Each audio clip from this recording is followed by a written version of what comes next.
Esto es Bioética para Beber, un podcast del programa de bioética de Flaxo Argentina.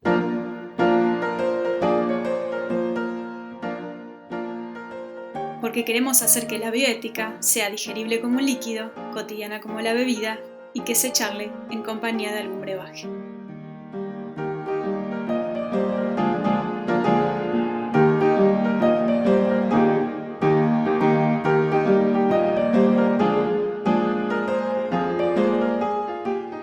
Bienvenidas y bienvenidos a otro episodio del podcast de Bioética para Beber, el podcast del programa de bioética de Flaxo Argentina. Mi nombre es Paola Buedo, yo soy investigadora del programa y me acompaña Florencia Luna, la doctora Florencia Luna, quien es la directora del programa, entre otras cosas, pero además, en este episodio en particular, va a ser la vedette de lo que conversemos hoy y ya ustedes irán descubriendo por qué. Porque vamos a hablar de lo que llamamos, y como es el título de este podcast, que es el concepto de vulnerabilidad. Hola, Flor, no te salude, ¿cómo estás? Hola, ¿qué tal, Paola? ¿Cómo estás vos? ¿Ya tenés las plumas puestas? ¿Estás bajando de la escalera? Flor, contanos que te imaginas así bajando de las escaleras con una pluma. No, realmente no. Me encantaría. Bueno, regresemos. Vamos a hablar de la vulnerabilidad, que es un tema que vos conocés mucho y que realmente le has hecho un gran aporte a la bioética en este sentido, así que vamos a ir como escalón por escalón. Dale. Entonces, lo primero que quisiera preguntarte es, ¿qué es la vulnerabilidad en su concepción más tradicional y para qué sirve? Mira, en general el concepto de vulnerabilidad se usa mucho, sobre todo en ética de la investigación. Y en ética de la investigación, digamos, tradicionalmente se hablaba de poblaciones vulnerables. Entonces, qué sé yo, poblaciones vulnerables eran aquellos que tenían una capacidad limitada para consentir, niños, personas con desórdenes mentales, prisioneros, también, por ejemplo, miembros subordinados, estudiantes de medicina, de enfermería, soldados, y también, por ejemplo, otros grupos o clases, por ejemplo, personas en geriátricos recibiendo ayuda social, desempleados o desempleadas, minorías étnicas, pacientes con enfermedades incurables.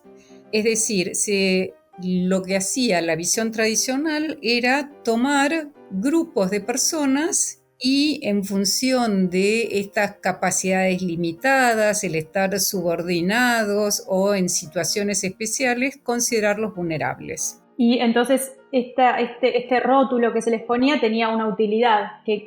¿Cuál era en el marco específico de la ética de la investigación? Bueno, en realidad lo que sucedía era que a estas poblaciones vulnerables había que protegerlas o tener especiales cuidados y en general, en realidad, no se especificaba bien qué era lo que había que hacer. Había como que tener mucho cuidado si se tenían poblaciones vulnerables. Esto en realidad se conecta por ahí con lo que hablamos en uno de nuestros podcasts cuando hablábamos de investigación, ética de la investigación, y hablábamos un poco de la historia de la ética de la investigación.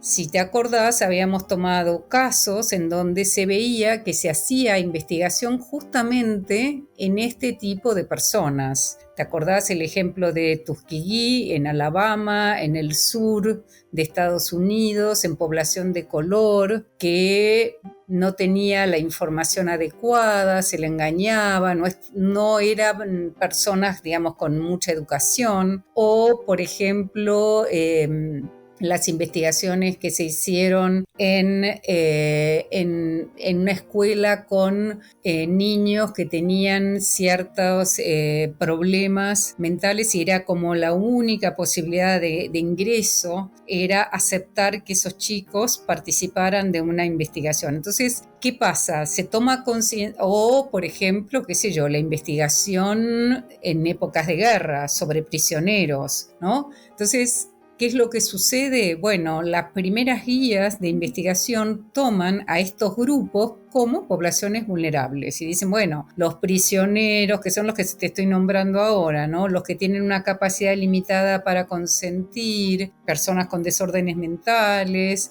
miembros subordinados, que pueden ser, qué sé yo, prisioneros de guerra, otros grupos o clases de personas, ¿no? Qué sé yo, otro de los ejemplos clásicos era justamente en una especie de geriátrico.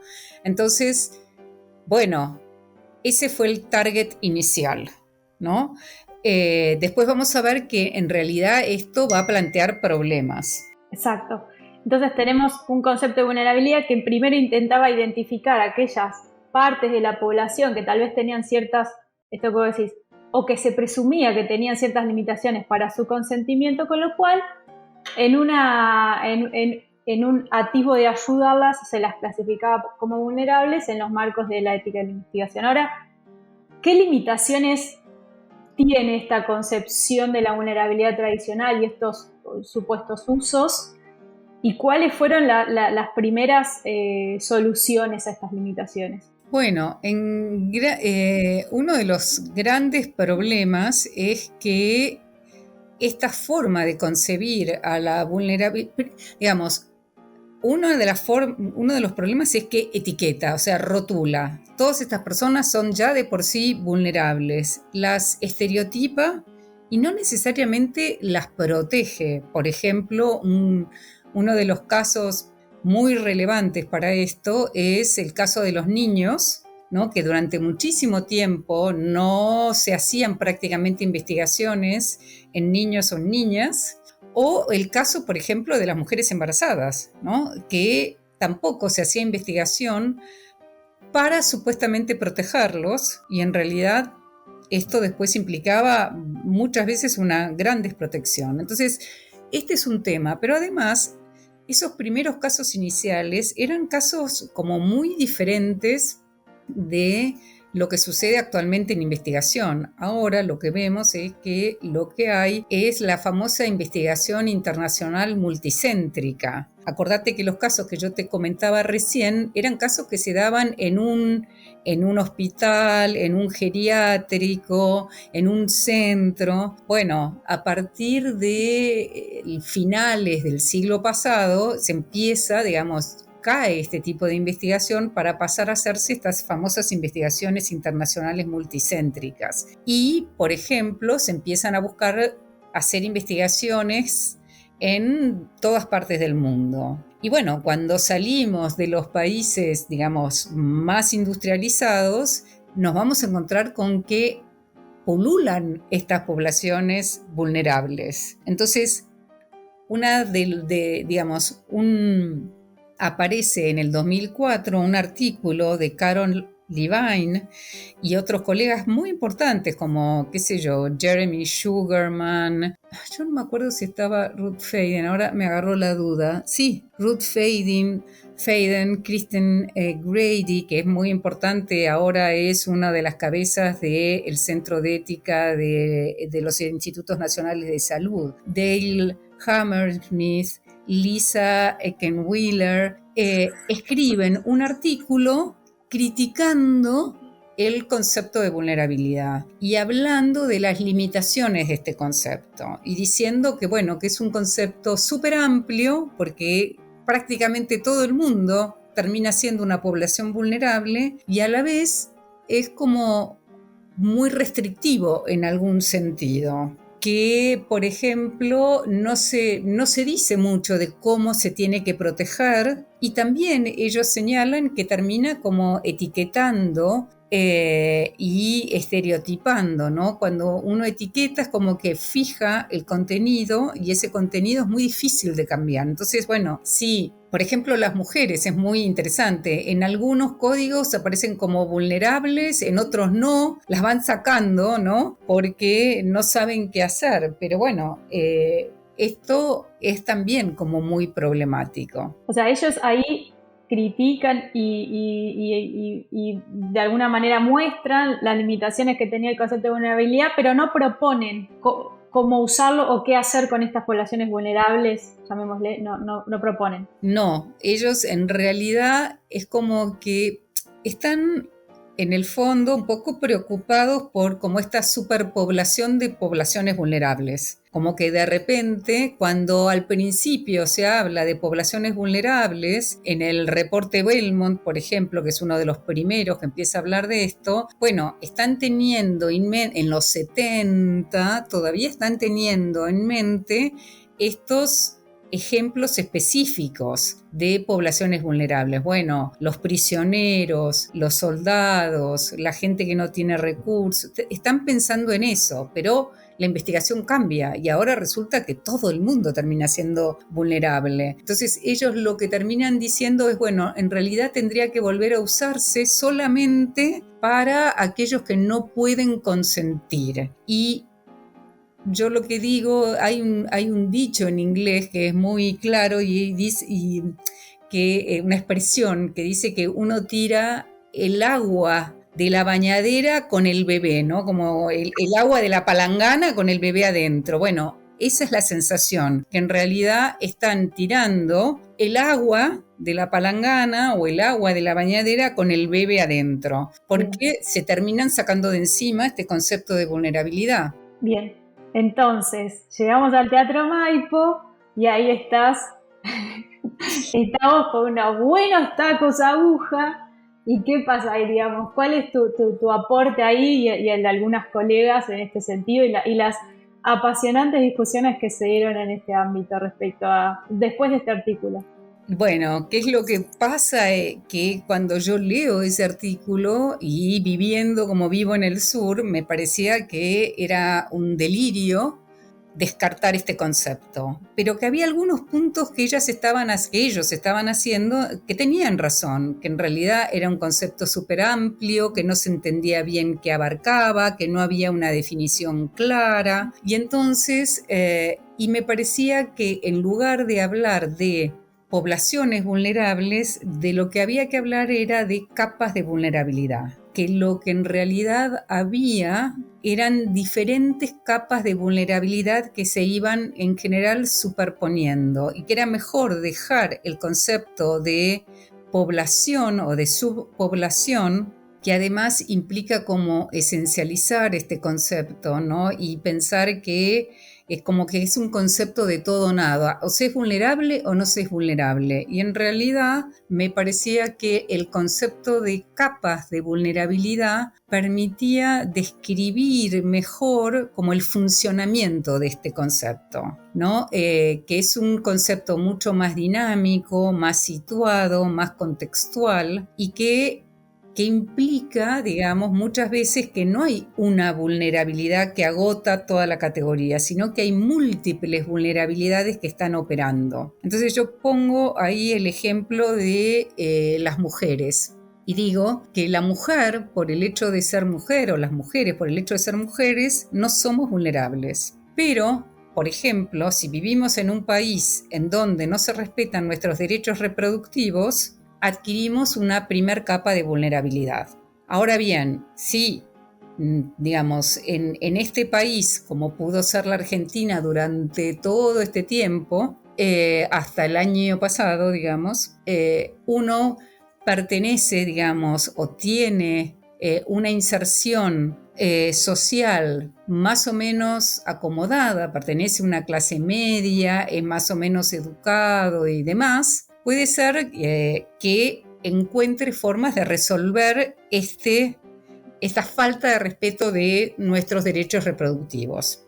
Y de hecho, las mujeres durante muchas décadas, cuando no querían continuar con un embarazo, lo hacían, no era legal, pero por ahí, digamos, si tenían los medios socioeconómicos para poder realizarlo, podían interrumpir sus embarazos, por ejemplo, de manera segura, ilegal, pero relativamente segura. Ahora bien, si era una mujer que no tenía recursos, adquiría otra capa de vulnerabilidad. Y si esta mujer, además, por ejemplo, era analfabeta, era todavía más difícil para ella ver cómo resolver este problema. Y si, por ejemplo, era, qué sé yo, una persona, digamos, aborigen o que venía de un país limítrofe y no tenía papeles en regla, todavía más difícil, ¿no? Entonces, lo que yo hago es hablar de esta visión mucho más como dinámica y contextual del concepto de vulnerabilidad. Digamos, a esto lo que hago es el primer artículo que saco sobre este tema, porque escribo varios artículos sobre el mismo tema en con diferentes análisis y aplicaciones. El primero se publica en la revista IHAB, que es la revista International Feminist Approaches to Bioethics, International Journal creo que es, ¿no? La revista internacional feminista por excelencia en bioética. Y entonces, porque tiene, para aquellos que hayan escuchado nuestro podcast sobre feminismo, tiene todas estas características de ser un concepto que yo lo que hago es, en vez de mantener esta visión tan como de alguna manera neutral de todo o nada que etiqueta, es, bueno, digo, no, acá lo que hay que hacer es pensar en el contexto, porque además, por ejemplo, la misma investigación que por ahí se diseña y se realiza en Francia, puede estar perfecta, porque en Francia o en Inglaterra estas condiciones de, por ejemplo, posibilidad de interrupción del embarazo pueden darse, pero no se pueden dar en algunos países nuestros en Latinoamérica. Y es la misma con el mismo tipo de población, sin embargo, hay cuestiones contextuales que hacen que lo tomemos de manera diferente. Y además también a veces como estas visiones un poco, no me sale la palabra, pero como sesgadas, en donde solamente hay un grupo que es vulnerable, realmente no es así. Va a depender mucho de las situaciones, las investigaciones. Por ejemplo, uno de los otros artículos que escribo, esta vez con una persona que estaba en ese momento trabajando en la Organización Mundial de la Salud, Sheryl Van Der Poel, escribimos un artículo sobre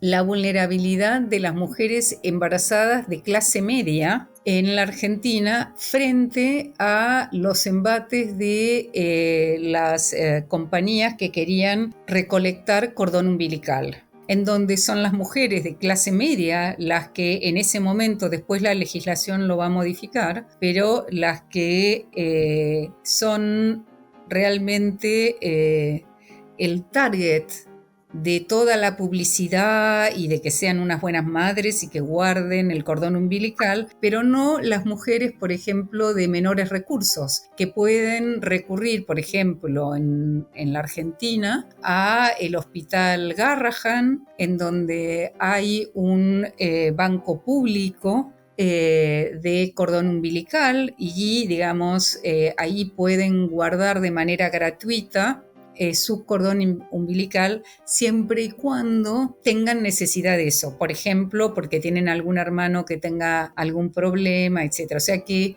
en estos casos los sospechosos de siempre no son los más vulnerables en todo caso, sino más bien las mujeres de clase media, porque se ve, por ejemplo, que en los consultorios ginecológicos está toda la publicidad de estos centros, en donde, por ejemplo, muchos de los abuelos hacen como regalos a las parejas jóvenes, ¿no? Hacer esta guarda de cordón umbilical, etcétera, etcétera, que se veía como una especie de salvoconducto, ¿no? Como una posibilidad de cura. Sí, exacto, y se publicitaba de esa manera, pero también se jugaba con la culpa de, bueno, no ser buenos padres, no ser una buena madre, cómo no hacer el esfuerzo, ¿no? Entonces... Solo esto te quiero agregar, que siempre me acuerdo porque te he escuchado muchas veces y además me parece súper interesante, que además las capas, para una persona también pueden modificarse, como en un momento vos podés tener una capa de vulnerabilidad y en otro momento no, y eso es algo que de ninguna manera era admitido con el formato antiguo, digamos, o tradicional. Y esto te quiero preguntar. Exactamente. ¿Qué pasó cuando vos, no ahora, porque todo junto es, ¿qué pasó cuando vos publicaste ese primer artículo? Si se dieron otras conversaciones con otras colegas, digamos, ¿qué repercusión tuvo eso? Bueno, en realidad tuvo muchísima repercusión y de repente me encontré con que muchas colegas habían, sí, digamos, por ejemplo, hay un grupo de feministas australianas, Wendy Rogers, Susan Dodds, Catriona Mackenzie, y en realidad ellas han publicado hay algunos artículos con Angela Ballantyne, con distintas, con otras, con otras filósofas o bioeticistas feministas que lo que hacen es decir, bueno, este es un concepto interesante de vulnerabilidad y empiezan a trabajar y a utilizar esto. Pero, por ejemplo, en el caso de Wendy Rogers y digamos, Susan Dodds y Catriona Mackenzie, ellas lo que hacen es después proponer, ellas dicen, vamos a tomar de Florencia Luna esta idea de capas, pero además queremos ir un poco más allá y vamos a proponer una taxonomía. Yo critico la idea de una taxonomía. A mí me parece que de vuelta la taxonomía vuelve como a encorsetar este concepto. Es más, uso una metáfora. Los otros días hablaba con una persona que me pidió este artículo para leerlo, en donde yo lo que uso es esta metáfora de que en realidad las taxonomías son como una especie de corsé que lo que hace es, bueno, justamente tratar de explicar la realidad a través de este ordenamiento. Y lo que yo digo es que en realidad la realidad es más bien como esas mujeres de Rubens, que son, digamos, rollizas, como con muchas carnes, y que aunque le pongamos el corsé, vamos a ver que los rollitos van a salir por todos los costados. Es como que la realidad es mucho más rica, más amplia, más abundante, y que muchas veces nosotros los filósofos tratamos de encorsetar la realidad a través de ordenamientos, ideas, conceptos, y que bueno, que en realidad no logran explicarlo. Entonces, después de muchos años, porque el primer artículo que se llamaba Layers Not Labels, ¿no? O sea, capas, no etiquetas, y lo escribo en el 2008-2009. En el 2018 vuelvo a retomar un poco la crítica que me hacen de una manera también bastante amigable. Sí, amigable, simpáticamente, porque de hecho yo participé con ellas en algunos de los congresos de la Asociación Internacional de Bioética, y ahí mismo, donde ellas ya estaban pensando la idea de taxonomía y en donde yo ya las criticaba y les señalaba que era problemático, lo que hago es tomar de vuelta la idea de, bueno, cómo pensar de una manera más práctica el concepto de vulnerabilidad, porque un poco la crítica era, bueno, necesitamos, por ahí la taxonomía que ellas proponían era para tratar de ayudar a pensar de mejor manera. Digamos, hay que pensar que el concepto de vulnerabilidad pensado como capas, bueno, es como que lo abre, lo hace como mucho más rico, pero por ahí para un comité de ética es como problemático. Siempre me acuerdo en un seminario Fogarty que vos estabas dando estas explicaciones por qué no querías de vuelta usar las taxonomías, y un señor de un comité de ética te dijo, bueno, pero nosotros necesitamos, porque si no es muy complejo de trabajar. Y tu respuesta fue, bueno, pero o sea, la vida es compleja, no podemos evitar la complejidad porque estamos hablando de seres humanos que son complejos, ¿no? Como también evadir de una cosa que es que no se puede evadir, que es la complejidad de la vida misma, y lo que estamos tratando de hacer acá es bueno, tal vez describirla y encontrar unas herramientas que no eliminen esa complejidad. Pero siempre me acuerdo ese hermoso intercambio. Exactamente, porque además a mí me parece que uno no ayuda a los comités de ética si les enseña a seguir ya sea taxonomías o, como dicen los anglos, las checklists, ¿no? Entonces esas listas en donde, bueno, ¿hay problemas con la autonomía? Sí, no. ¿Hay problemas con la justicia? Sí, no. ¿Hay problemas con el consentimiento informado? No. Uno tiene que poder pensar ese protocolo, ponerse en el lugar, no sé, razonar, deliberar con los otros. A mí me parece que el tratar de tenerlo más fácil lo que hace es simplificar y muchas veces hace que nos perdamos de vista el verdadero problema ético. Por eso soy crítica de eso.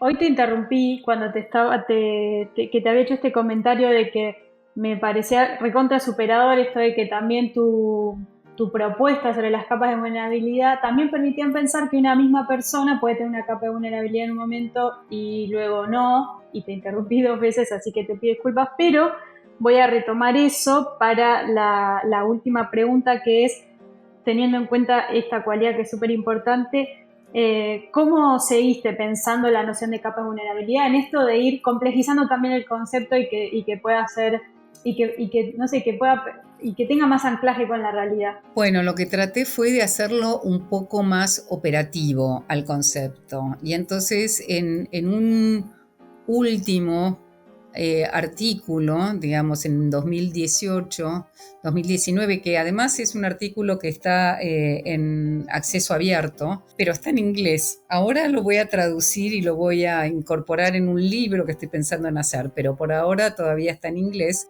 Lo que hago es tratar de pensar este concepto de manera un poco más práctico, cómo se podría llegar a implementar. O sea, como te decía, tomo un poco el desafío que me planteaban Roger, Lange, digamos, todas estas feministas respecto de, bueno,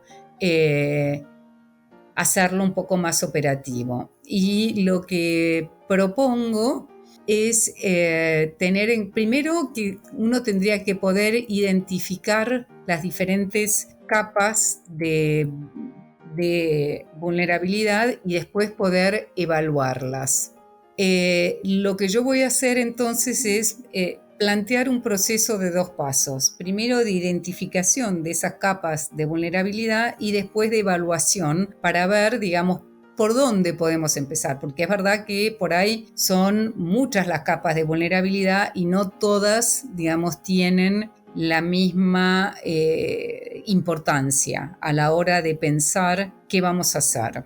Y lo que hago es, yo retomo un concepto que utilizan justamente Wendy Rogers, Susan Dodds y Lange, que es ellas hablan de que hay fuentes patógenas, es una de las características de la taxonomía que ellas plantean.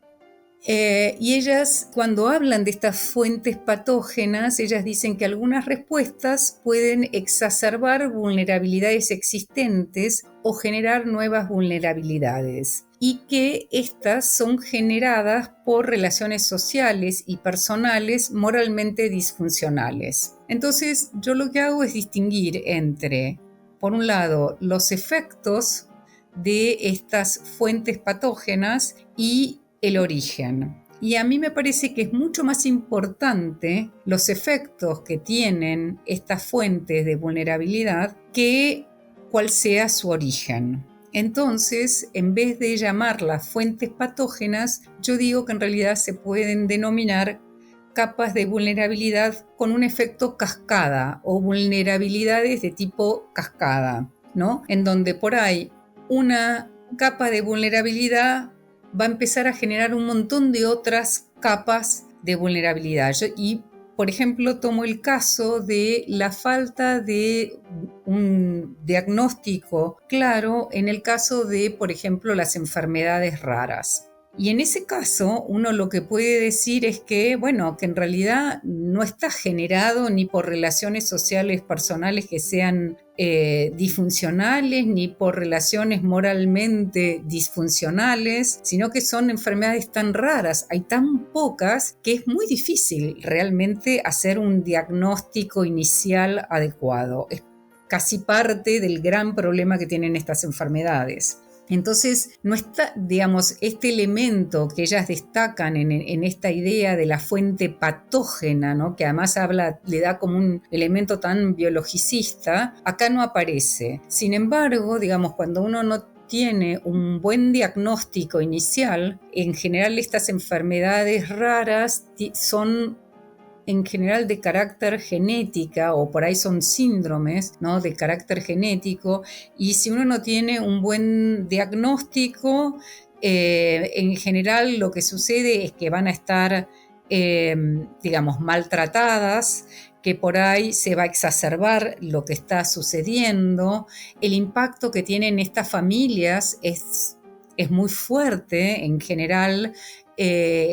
Los padres están, digamos, sobrepasados por este tipo de, en general son niños pequeños con este tipo de patologías. Si no tienen el diagnóstico, por ahí tienen un segundo hijo y ahí ven que en realidad es un problema genético porque vuelve a tener la misma patología. Entonces, la falta del diagnóstico adecuado genera todos estos efectos posterior y estas por ahí nuevas capas de vulnerabilidad. Entonces, lo que yo señalo es que estas capas de vulnerabilidad que tienen este efecto cascada son realmente muy importantes de poder identificar, ¿no? Por el daño que implica, ¿no? No es tan importante entonces su origen, sino como el efecto, ¿no? Y lo dañinas que pueden llegar a resultar, ¿no? Lo terribles que pueden resultar, por ejemplo, para esas familias, ¿no? Entonces este es un concepto sobre el que yo empiezo a trabajar en este último artículo del 2018. Y otro concepto que también introduzco en este artículo es volver sobre, digamos,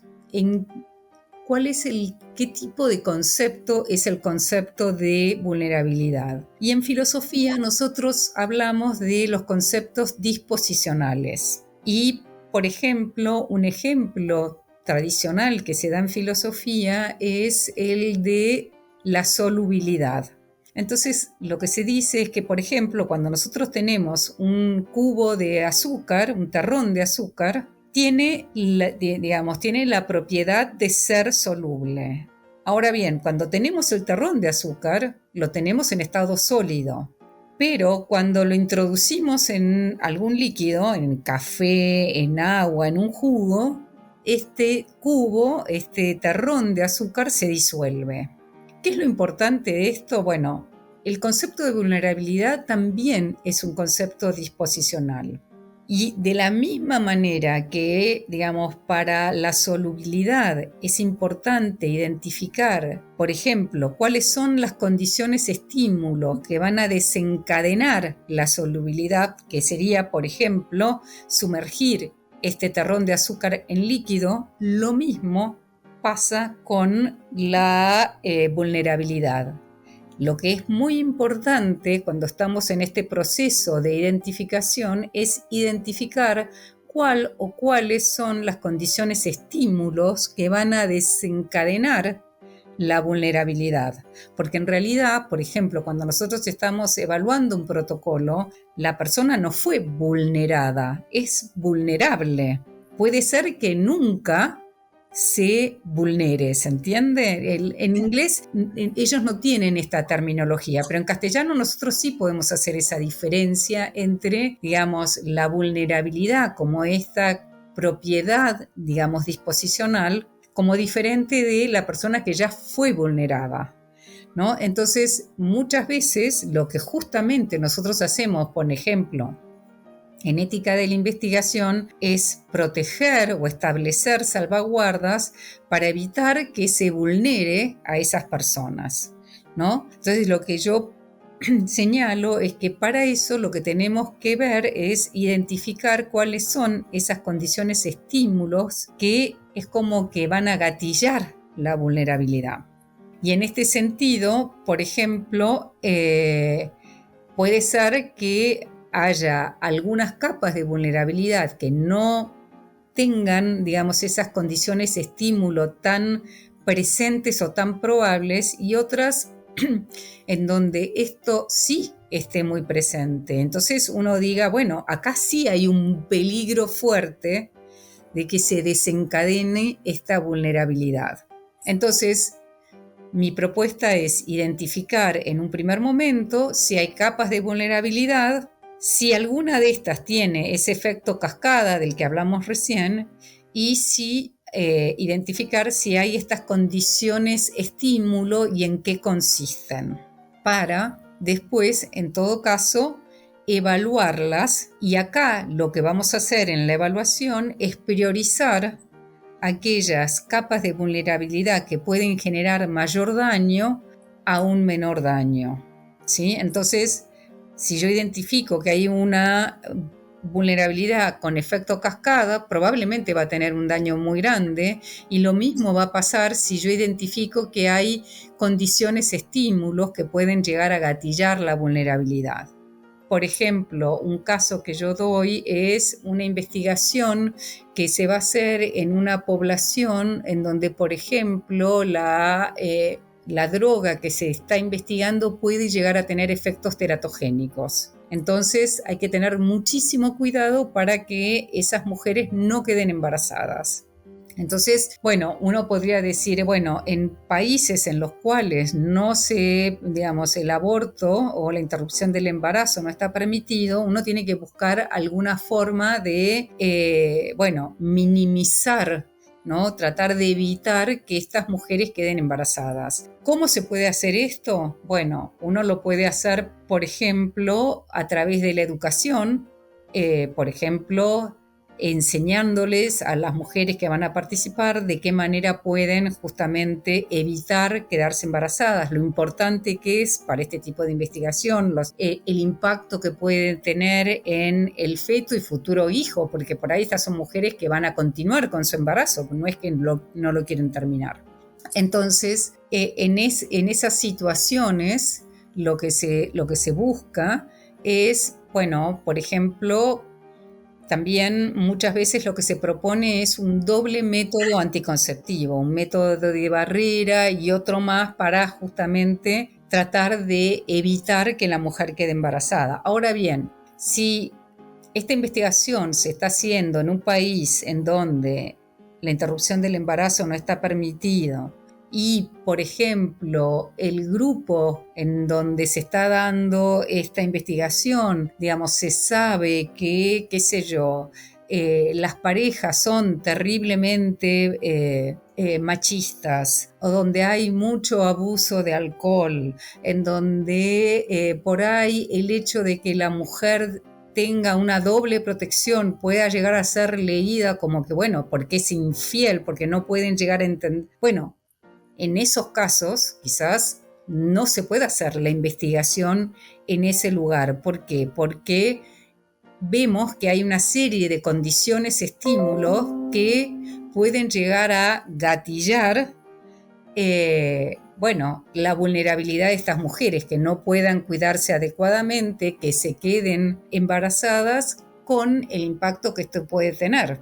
Porque uno acá también puede pensar que ese embarazo no deseado con efectos teratogénicos puede tener, puede resultar, digamos, una capa de vulnerabilidad con efecto cascada, ¿no? Porque no puede terminar ese embarazo, porque luego va a tener quizás un niño o una niña con serios defectos o problemas, porque esto probablemente impacte en la vida cotidiana de esta mujer. Muchas veces los varones se van y son las mujeres las que tienen que hacerse cargo de estos niños que tienen problemas.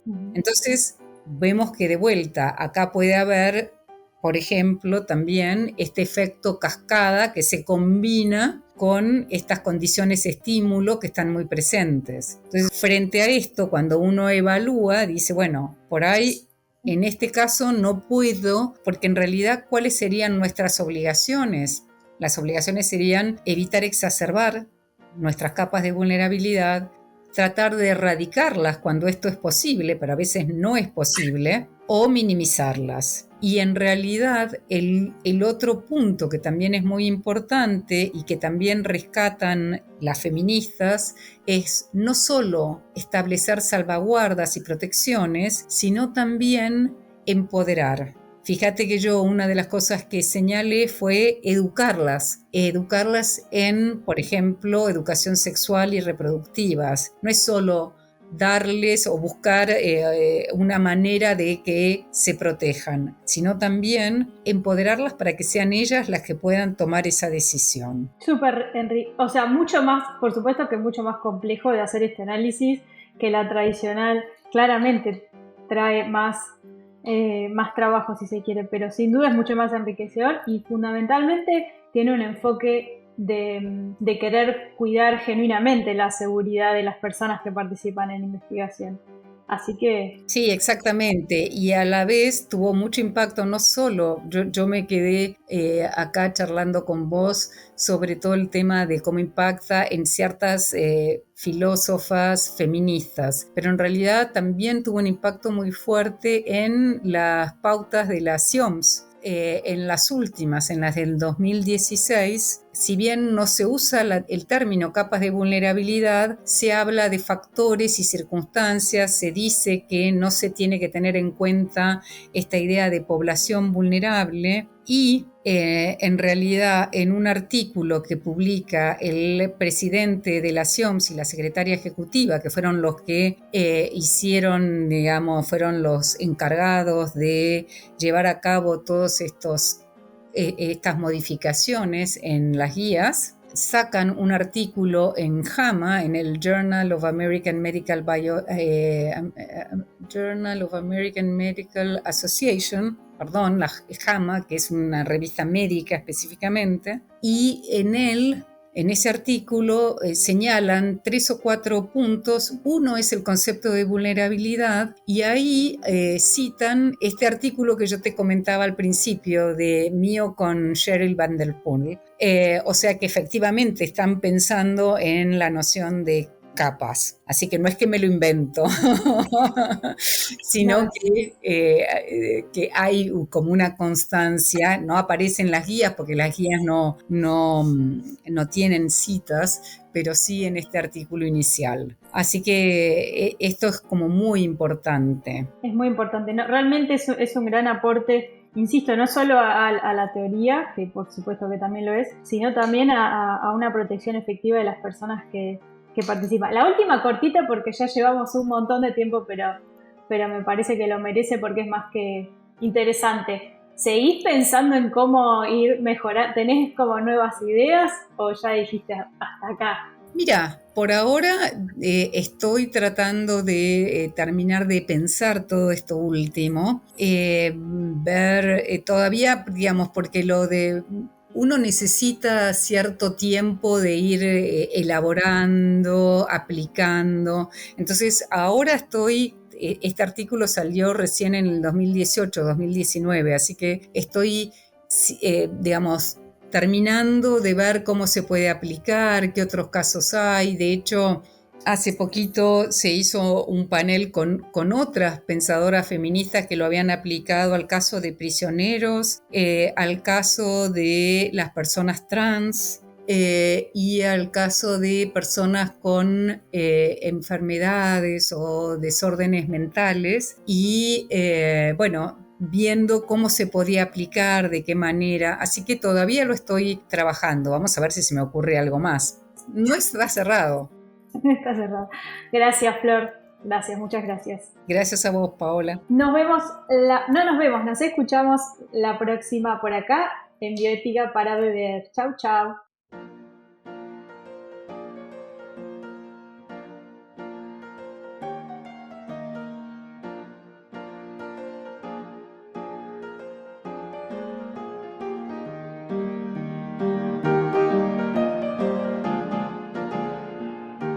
Esto es Bioética para Beber, un podcast del programa de bioética de Flaxo Argentina.